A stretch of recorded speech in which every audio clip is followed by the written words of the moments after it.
다 같이 찬송 드리도록 하겠습니다. 찬송가 211장입니다. 찬송가 211장 값비싼 향유를 주께 드린 211장 같이 찬양 드리겠습니다.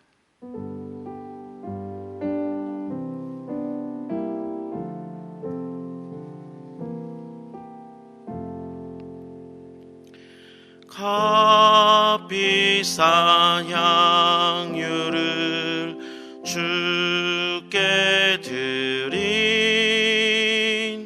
막달라 마리아 본받아서 향기로운 산재물 주님께 바치리 사랑의 주 내 주님께 연약한 자에게 힘을 주고 어두운 세상에 빛을 비춰 성실과 인내로 내 형제 이끌리 사랑의 주 내 주님께 두려움 마음에 소망 주고 슬픔에 쌓인 자 위로하며 길 잃은 자들을 친절히 이끌리 사랑의 주 내 주님께 인생의 황혼이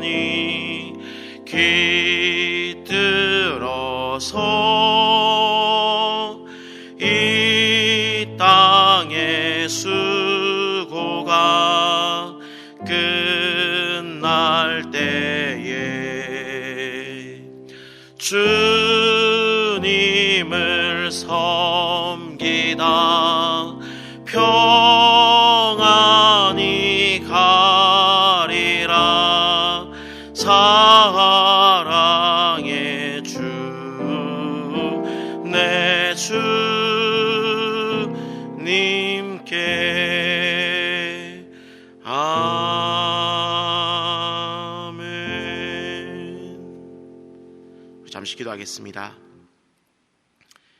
은혜로우시고 자비로우신 하나님 아버지, 오늘도 새로운 하루를 시작하게 하시고 무엇보다 주님의 전에 나와서 기도하게 하시니 감사드립니다. 사모하는 우리의 모든 심령 위에 주여 은혜를 주옵소서. 말씀을 들을 때 귀가 열리게 하시고 기도할 때 입이 열리게 하셔서 받은 바 그 은혜로 성령 충만하여서 믿음으로 승리하는 하루가 되게 하옵소서. 주여 우리 대한민국을 불쌍히 여겨 주시옵소서. 코로나 사태로 어려운 때에 이 땅의 정치, 경제, 사회 모두에 평안을 허락하시고 모든 가정마다 회복의 은혜를 베풀어 주옵소서. 그리고 속히 코로나가 물러가서 모든 사람들이 주님이 주시는 그 일상의 은혜를 맛보게 하옵소서. 또한 조국교회를 불쌍히 여기사 말씀과 예배가 회복되게 하옵소서. 안전이라는 그 이름으로 몸된 교회의 예배가 어려워진 이 현실 앞에 주여 긍휼을 베풀어 주옵소서. 특별히 이 어려운 현실 앞에서 우리 교회가 국가와 교회와 예배의 회복을 위해서 333 기도회를 진행하고 있습니다. 기도의 시간을 통해서 주님이 주시는 위로와 힘을 얻게 하시고 기도 가운데 역사하시는 하나님을 보게 하옵소서. 오늘도 대전중앙의 모든 성도들을 축복합니다. 가정마다 평강으로 지켜주시고 영육간에 강건케 하시며 주께서 주신 일상이 모두 은혜임에 감사하는 하루가 되게 하옵소서. 우리의 기도를 들으시고 선하게 응답하시는 예수님의 이름으로 기도하옵나이다. 아멘.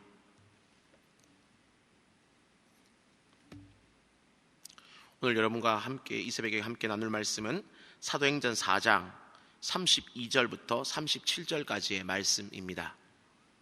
사도행전 4장 32절부터 37절까지 말씀을 저와 여러분께서 한 절씩 교독하도록 하겠습니다. 제가 먼저 32절을 읽겠습니다. 믿는 무리가 한 마음과 한 뜻이 되어 모든 물건을 서로 통용하고 자기 재물을 조금이라도 자기 것이라 하는 이가 하나도 없더라. 사도들이 큰 권능으로 주 예수의 부활을 증언하니 무리가 큰 은혜를 받아 그 중에 가난한 사람이 없으니 이는 밭과 집 있는 자는 팔아 그 판 것의 값을 가져다가 사도들의 발 앞에 두매 그들이 각 사람의 필요에 따라 나누어 줌이라. 구브로에서 난 레위족 사람이 있으니 이름은 요셉이라.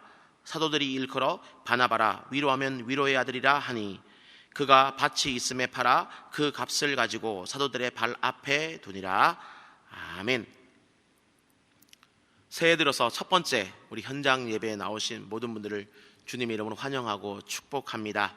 예배의 은혜가 넘치시고 기도 응답에 놀라운 역사가 넘치시는 귀한 이 시간 되기를 주님의 이름으로 축원합니다. 저는 오늘 우리와 함께 읽었던 사도행전 4장 32절부터 37절까지의 말씀을 중심으로 부활을 살아가다 라는 제목으로 함께 말씀을 나누겠습니다. 초대교회에는 두 가지의 중요한 사건이 있었습니다. 하나는 오순절 성령 강림 사건이었고요. 또 다른 하나는 바로 교회가 자신의 그 소유를 서로 나누어 주는 오늘 본문의 바로 이 사건입니다. 오순절 성령 강림 사건만큼은 아니지만 이 교회가 유무상통했던 이 일들은요, 수많은 세상들의 어떤 아이디어가 될 만큼 역사적인 어떤 파급력이 있는 그런 사건이었습니다. 그러므로 오늘은 이 사건의 그 의미와 교훈을 잠시 묵상해 보겠습니다. 사도행전 3장에서 성전 미문에 그 걷지 못한 사람을 고친 베드로와 요한은 사내들인 공회에 붙잡혔습니다. 그리고 사내들인 공회는 더 이상 예수 그리스도의 이름을 입에 담지 말라라고 그들을 협박했습니다. 하지만 베드로와 요한은 이를 단호하게 거절하지요. 왜냐하면 사람의 말을 듣는 것보다 하나님의 말씀을 듣는 것이 더 옳다라고 그들은 생각했기 때문입니다. 그럼에도 이 베드로와 요한 곁에 서 있는 그 병 나은 사람과 또 베드로의 설교로 회심한 5,000명이 넘는 그 사람들을 두려워해서 이 사내들인 공회는 어쩔 수 없이 이 두 사도를 풀어주게 됩니다. 이에 두 사도는 교회로 돌아와서 하나님의 은혜를 찬송하며 기도했습니다. 그리고 온 교회는 성령 충만함을 받게 되지요.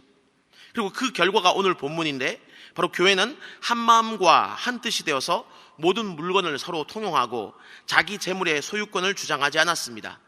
또한 어떤 이들은 자신의 집과 밭을 팔아서 필요한 사람들에게 나누어 줌으로 교회 안에 가난한 사람을 찾아볼 수 없게 되었습니다. 여기서 특별히 사도행전 4장 34절에 교회 안에 가난한 사람이 없다라는 표현은 매우 놀라운 표현입니다. 나라님도 해결하지 못한다라는 바로 그 백성들의 가난이 지금 이 하루아침에 교인들에 의해서 해결되었기 때문입니다. 과학이 발달하고 문명이 발전한 오늘날도 이 가난의 문제는 쉽게 해결되지 못하는 그런 문제인데 오래전 이 교회에서 이 가난의 문제를 해결했다는 것은 가히 충격적인 일이 아닐 수 없습니다. 그래서 공산주의와 같은 수많은 사상들은 오늘의 이 말씀을 바탕으로 이 땅의 어떤 가난의 문제를 해결하고자 했습니다. 그러나 그들은 당연히 실패를 하지요. 왜냐하면 그들은 어떤 법과 제도와 같은 외적인 방법을 통해서 소유를 분배하고 가난을 해결하려고 했기 때문입니다. 하지만 오늘 본문에는 강제로 이 모든 일을 했다라는 기록이 전혀 없습니다. 성도들은 오로지 자발적으로 이 일을 했습니다. 기도를 통해서 성령 충만하였고 말씀을 통해서 큰 은혜를 받았기 때문에 자원하는 마음으로 교회 안에 그 지체들을 힘들고 어려운 지체들을 돌보았던 것입니다. 은혜를 받으니 한 마음과 한 뜻, 곧 한 몸이 되어서 연약한 지체를 돌아보게 된 것입니다.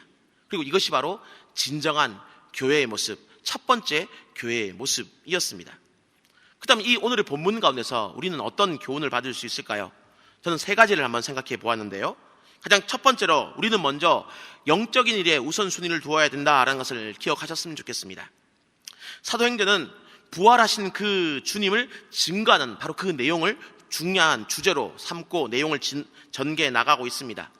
복음서가 예수님의 십자가 고난에 조금 더 집중한다라면 사도행전은 죽음 이후에 그 부활에 좀 더 집중하는 그런 모습을 보입니다.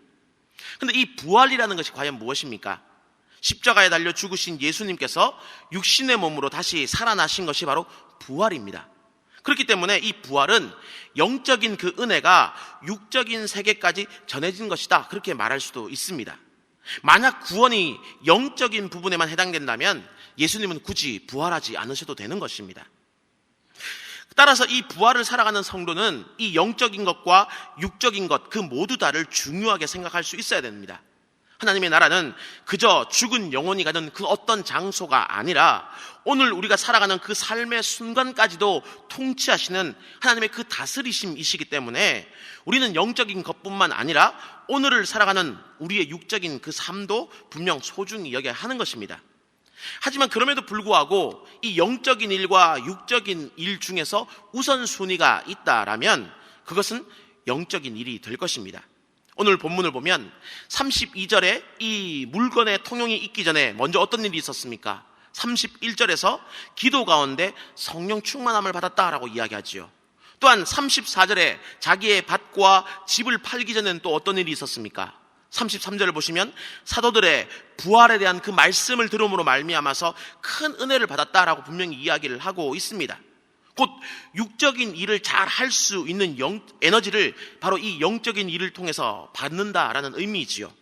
또 여기에 더해서 뒤에 보시면 사도행전 6장을 보면은 가난한 이들을 구제하는 일이 분명 중요하고 매우 좋고 아름다운 일임에도 불구하고 이 일에 매몰되다 보니까 기도하는 것과 말씀 사역에 집중하지 못하는 그런 결과를 낳게 됩니다. 그러자 사도들은 과감하게 이 구제하는 일들을 자신들의 그 손에서 내려놓는 모습을 보게 됩니다.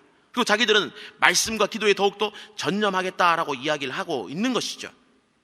그렇기 때문에 앞서 이야기한 것처럼 이 부활을 살아가는 그런 성도라면 분명 이 영적인 일과 육적인 일 모두 다가 중요하게 생각하면서 이 땅을 살아가야 되겠지만 우리 인간은 분명 시간과 어떤 에너지라는 것에 한계가 있기 때문에 이 영적인 일과 육적인 일 중에서 우선순위를 찾아야 하는 그런 상황이 온다라면 반드시 영적인 일에 먼저 우선순위를 두어야 되는 것입니다. 그리고 이 영적인 일을 더 우선하기 위해서 우리는 시간을 좀 더 규모 있게 써야 될 것이고요.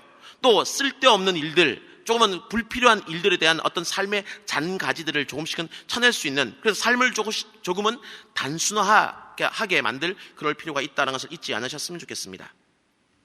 그다음 두 번째로 우리가 받은 교훈이 있다면 그것은 우리는 재물에 있어서 담백해야 된다라는 바로 그 사실입니다. 앞서 얘기했던 것처럼 교회의 사명은 부활의 증인이 되는 것입니다. 그리고 부활은 영적인 면과 육적인 면이 분명 동시에 존재하고 있습니다. 그렇기 때문에 교회는 이 영적인 부분뿐만 아니라 물질적인 부분에 있어서까지도 복음적이어야 합니다. 성경적으로 이 물질을 바라볼 수 있어야 하고 또 이 물질을 잘 사용할 수 있어야 된다라는 것입니다. 그런데 이 누가복음과 사도행전을 기록한 그 누가는 이 부를 바라보는 관점이 그리 긍정적이지는 않습니다. 누가는 이 부유함이라는 것이 반드시 하나님의 어떤 축복이나 함께 하심의 증거는 아니다라고 이야기를 하고 있는 것입니다. 대표적인 예를 몇 가지 좀 들어보자면요. 누가복음 16장 13절을 보면 하나님과 재물을 겸하여 섬길 수 없다라고 누가는 먼저 이야기를 합니다. 또 거기에 나아가서 나사로의 비유에서 보시면은 그 부자는 죽어서 음부에서 고통당하게 되지요. 또 어리석은 부자의 비유는 오로지 4개의 복음서 중에서 누가복음에만 등장을 하고 있고요. 또 예수님을 부정했던 그 바리새인들이 돈을 좋아했다라는 그 표현 역시 누가복음에만 등장하는 그런 표현입니다. 또한 어떻게 해야지 영생을 얻을 수 있습니까? 라는 그 질문 가운데 예수님의 대답은 무엇이었습니까? 선한 사마리아인처럼 네 이웃을 구제해야 된다라고 이야기하셨고요. 또 구원받은 삭개오가 가장 처음 한 일이 자기의 모든 소유의 절반을 가난한 사람들에게 나누어 주겠다라는 바로 그 다짐이었던 것입니다. 그리고 이방인 고넬료가 하나님의 그 관심을 받았던 이유 역시도 그가 바로 백성들을 많이 구제하는 사람들이었기 때문이다 라고 성경은 분명히 이야기하고 있다라는 것입니다. 이처럼 누가는 돈을 많이 가지는 것이 축복이 아니라 이 돈을 많이 나누는 것이 오히려 축복이다 라고 이야기를 하고 있습니다. 돈을 가지는 것이 아니라 돈을 나누는 것이 축복이다 라고 이야기한다는 것입니다. 그래서 이 불의한 청지기라는 조금은 당황스러운 그 비유에서도 비록 남의 재물이지만 청지기가 그 재물로 어려운 사람들을 돕게 되자 그 동기가 불순했음에도 불구하고 칭찬받았다라는 내용까지도 기록되어 있을 정도입니다. 이처럼 누가가 기록한 그 성경은 이 땅을 살면서 부를 추구하는 그런 삶을 결코 권장하지 않습니다. 오히려 받은 바 그 부를 주변 가운데 나누고 베푸는 그 일 가운데 더 열심히 하라라고 말하지요. 그러므로 우리는 이 땅을 살아가면서 이 부활을 살아내기 위해서 이 재물에 대해서 조금은 더 담백해질 필요가 있습니다. 더 많이 가지려고 애쓰는 것이 아니라 더 많이 나누려고 애를 써야 한다라는 바로 그 말입니다. 이런 이야기가 있습니다. 유명한 종교개혁자 중에 하나인 에라스무스가 어느 날 교황을 만나게 됩니다. 그러자 이 교황이 에라스무스에게 금은 보화로 가득 차 있는 자신의 어떤 창고를 보여주면서 자랑을 했습니다. 에라스무스여, 이제는 더 이상 거룩한 카톨릭 교회에 은과 금이 내게 없다라고 말하지 않아도 되겠지라고 말입니다. 그러자 에라스무스가 빙그레 웃으면서 이렇게 대답했다라고 합니다. 그렇습니다. 맞습니다. 하지만 동시에 거룩한 교회는 더 이상 안진뱅이에게 일어나 걸어라 라고 말할 수 없을 것입니다 라고 말입니다. 근데 참 불행하게도 이것이 과거만의 이야기는 아닌 것 같습니다. 오늘날 우리가 살아가는 이 시대 역시 어쩌면은 정말 그 예수 그리스도의 이름으로 너는 일어나 걸어라 하는 그 이야기보다는 오히려 은과 금이 더 중요한 어떤 그런 시대를 우리가 살아가고 있는 것입니다.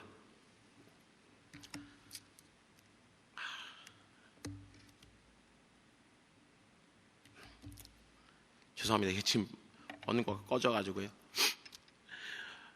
오늘날 우리가 살아가고 있는 시대는 은과 금이 더 중요한 그런 시대를 분명히 살아가고 있다라는 것입니다. 그래서 우리 주변을 바라보면요, 참 말도 안 되는 그런 말들이 있죠. 돈이면 뭐 귀신도 부린다. 돈 앞에는 부모 자식도 없다. 그런 이야기까지 말입니다. 하지만 분명히 기억하십시오. 이것은 결코 하나님께서 원하시는 그런 삶이 아닙니다. 하나님은 많은 것을 가지고 소유하고 누리는 그런 삶이 아니라 오히려 나누어주고 베풀어주는 그런 삶을 살길 원하셨습니다. 그리고 오늘 이 사도행전 4장이 이야기하고 있는 초대교회의 모습은 바로 그 나누는 삶 가운데 있었을 때 교회가 더욱더 교회다워진다라고 분명히 이야기하고 있음을 잊지 마시길 주의 이름으로 축원합니다. 마지막 세 번째로 한 가지 더 이야기를 하자면 교회는 결코 내 이웃의 그 아픔 가운데, 특별히 가난 가운데 외면해서는 안 된다는 것을 잊지 않으셨으면 좋겠습니다. 우리가 살아가다 보면은 분명 이 가난이라는 문제는 참 쉽게 해결되는 문제는 아닙니다. 그럼에도 불구하고 우리가 가지고 있는 재화라는 것이 한정되어 있기 때문에 누구는 더 많이 가지고 누구는 더 적게 가질 수 있는 그런 일들이 벌어질 수 있습니다. 하지만 그때 내가 땀 흘려 수고하고 노력했기 때문에 이것은 내 것이야 라고 생각하는 것은 굉장히 이기적이고 교만하고 그릇된 생각입니다. 한번 생각해 보십시오. 내가 땀 흘려 수고했기 때문에 내 것이다 라고 이야기하지만 뭐 요즘같이 오늘같이 이렇게 눈이 온 날 내가 운전하러 나갔는데 생각지도 않게 옆에 차가 와서 내 차를 들어박았습니다. 그래서 내가 병원에 입원하게 됩니다. 그럼 내가 땀 흘려 수고할 수 있을까요? 길을 가다가 넘어져서 코가 깨졌습니다. 그럼 내가 땀 흘려 수고할 수 있을까요? 열심히 일을 했는데 회사가 부도났습니다. 그러면 땀 흘려 수고한 그 열매를 거둘 수 있을까요? 농부가 열심히 씨를 뿌렸는데 태풍 한번 몰아치고 나면은 그 모든 농사가 헛수고가 될 수도 있는 것입니다. 그렇기 때문에 결코 내가 어떤 받아 누리는 것은 내 노력의 단순한 결과물이 아닙니다. 하나님께서 은혜 가운데 나에게 허락하신 축복입니다. 그렇기 때문에 우리는 하나님의 이 주신 축복들을 생각하면서 하나님께서 내게 이것들을 허락하셨다는 생각들을 가지고 나가야 됩니다. 근데 하나님께서 왜 나에게 어쩌면 남들보다 조금 더 많은 어떤 풍요로움을 허락하셨을까요? 그저 나 혼자 잘 먹고 잘 살기 위해서? 아닙니다. 내 옆에 있는 조금 더 어렵고 힘든 이들을 돌아보라는 겁니다. 특별히 교회 안에 우리가 한 몸 된 한 마음과 한 뜻으로 모여있는 이 교회 안에 누군가가 어려움 때문에, 물질적인 부분 때문에 어려움을 겪고 있다면 그 어려움을 돌아보는 그 일을 반드시 해야 된다라고 성경은 이야기를 하고 있는 것입니다. 바로 그때 그 공동체는 진정한 하나님의 공동체요, 그 성도는 정말 부활을 살아내는 성도이라는 겁니다. 우리가 부활을 살아간다라는 그 증거가 무엇이겠습니까? 이전까지는 내가 좀 더 무엇인가를 더 많이 움켜쥐고 더 많이 소유하고 더 많이 누리려고 했다면, 이제 그 부활의 은혜가 임함으로 말미암아 이 땅이 전부가 아니기 때문에, 온전한 우리의 본향은 저 땅에 있기 때문에 우리가 이제는 이 땅의 그 소유 자체에 집착하지 않고 이 땅의 소유에 있어서만큼은 조금 더 담백한 모습으로, 그래서 내 옆에 같이 한 몸 된 같은 한 마음과 한 뜻을 가진 내 이웃의 지체를 향하여서 정말 그것을 기꺼이 베풀 수 있는 것, 내 것이 아니기 때문에 주님의 것이기 때문에 더 기꺼이 내놓을 수 있는 것, 바로 그것이 진짜 교회의 모습이요 성도의 모습이다라고 이야기하고 있음을 잊지 마시길 바랍니다. 말씀을 마무리하겠습니다. 오늘 말씀을 통해서 우리는 세 가지를 생각해 보았습니다. 첫 번째, 영적인 일을 더 우선해야 된다는 겁니다. 여러분, 삶이 참 많이 바쁘고 분주하시겠지만 그럼에도 불구하고 말씀 보시고 기도하시는 일이 가장 우선이 되어야 된다는 것을 먼저 잊지 마시길 주의 이름으로 축원합니다. 두 번째로, 재물은 결코 더 많이 이렇게 가지려고 하는 곳에서 가치가 있는 것이 아닙니다. 오히려 하나님은 나누고 베푸는 곳 가운데서 더 많은 은혜를 베푸신다는 것을 잊지 마시길 바랍니다. 그리고 특별히 교회 안에, 내 이웃 가운데, 내 지체 가운데, 한 번 된 우리 성도들 가운데 누군가 어려운 사람이 있다면, 또 세상 가운데도 어려운 이들이 있다면 그들을 돕는 것을 결코 외면하지 마십시오. 주님은 그 가난한 누군가를 통하여서 여러분에게 찾아와 오실 것이고, 여러분의 그 믿음을 어쩌면 판단해 보실지도 모르기 때문입니다. 그러므로 오늘의 말씀을 기억하시면서 조금은 더 교회다운 모습으로, 조금은 더 부활을 살아가는 성도다운 모습으로 살아가는 우리 모두가 되기를 주님의 이름으로 축원합니다. 우리 잠시 들은 말씀을 생각하면서 기도했으면 좋겠습니다. 하나님, 오늘 우리가 살아가는 이 삶 가운데서 은혜를 베풀어 주셔서 특별히 우리가 육적인 일 가운데 매몰되지 말게 하시고 영적인 일들, 하늘의 일들 더욱더 신경 쓸 수 있도록 주님 도와달라고 기도했으면 좋겠습니다. 또한 기도하실 때 정말 우리가 더 많이 소유하고 더 많이 가지고 더 많이 누리는 것이 아니라 더 많이 베푸는 일 가운데 또한 열심히 할 수 있는 우리가 되게 해달라고 우리가 같이 한번 기도했으면 좋겠습니다. 또한 한 가지 더 기도해야 될 것은, 정말 우리가 내 이웃 가운데, 내 지체 가운데 어려움이 있고 문제가 있고 아픔이 있을 때, 가난이 있을 때 그 아픔을 결코 외면하지 않는, 정말 그래서 한 마음과 한 뜻에 정말 한 몸 된 공동체를 이룰 수 있는 우리 교회 되게 해달라고 우리 같이 한번 기도했으면 좋겠습니다. 우리 주님의 이름 한번 부르고 오늘의 말씀을 붙들고 기도하겠습니다. 주여, 은혜롭시고 자비로우신 주님 감사합니다. 오늘도 아버지 귀한 아버지의 말씀과 놀이를 붙들어 주심을 너무나 감사드립니다. 오늘의 말씀을 기억하면서 우리가 나아가는 아버지의 삶이 될 수 있도록 주님 도와주시옵소서. 특별히 사도행전 4장의 말씀을 통하여서 하나님 아버지 우리에게 세 가지의 귀한 은혜를 주셨사오니, 오늘의 말씀들을 기억하면서 그 말씀을 붙들고 나아가는 우리가 될 수 있도록 주여 도와주시옵소서.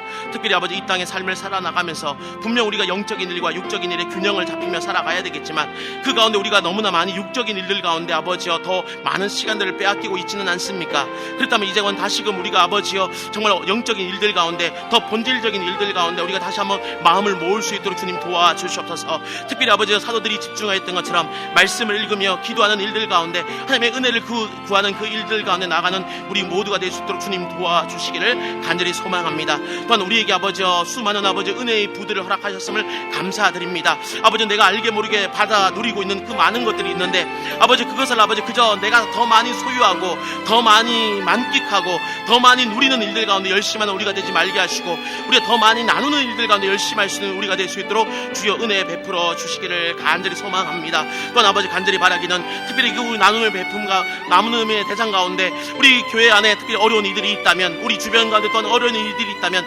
가난한 이들이 있다면 그들을 결코 외면치 않도록 주님 도와주시옵소서. 내가 받아 누리는 것이 결코 내 노력의 단순한 산물이 아니라 주님께서 내게 은혜 가운데 잠시 맡겨두신 일이기 때문에 우리가 청지기로서 내가 맡은 바 그 일들을 아버지 또 잘 감당하여서 받은 바 그 은혜를 또한 주변 가운데 나누고 베푸는 일들 가운데 더욱더 열심히 하는 모습으로 우리가 나아갈 수 있도록 주여 도와주시길 간절히 소망합니다. 주님 붙들어 주시옵소서.